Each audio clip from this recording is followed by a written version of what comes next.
زانن 11 شارداری گریدای کنترل کوبانه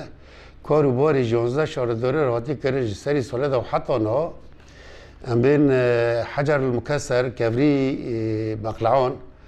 83 متر ما حجر مكسر كريه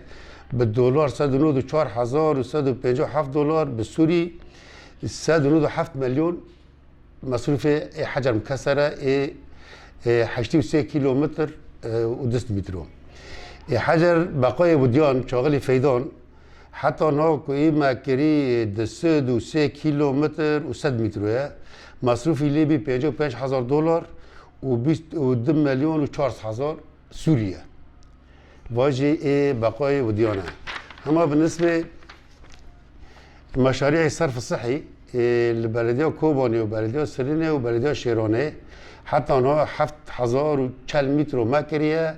دسد و 45,054 دولار جي مصروف خالی بیا. اما بالنسبه عبارات و جسور در منطقه دا چه بی هفته و 8 قستل 11 عباره 4 متریل کانتون کوبانه ما چه کرنه مشاريع منفذه قابل اغلبيه بلديات و يعني براني بلديات و مشروعنا ما كنا اما بالنسبه لزفته براني امكانه سر زفته نمكن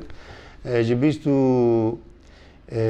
بيجي ايور دا مدرس بقري حتى انها مجبول الاسفلتي ما كري دسدو حفتي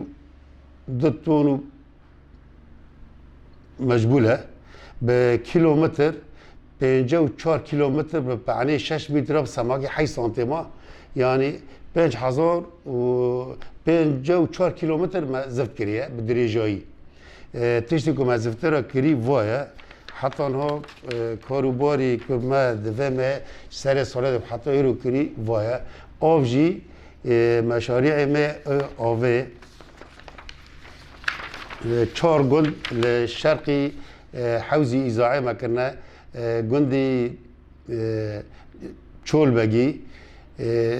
گندی زوراوا اشکاف 4 گنداجی ام که هی سال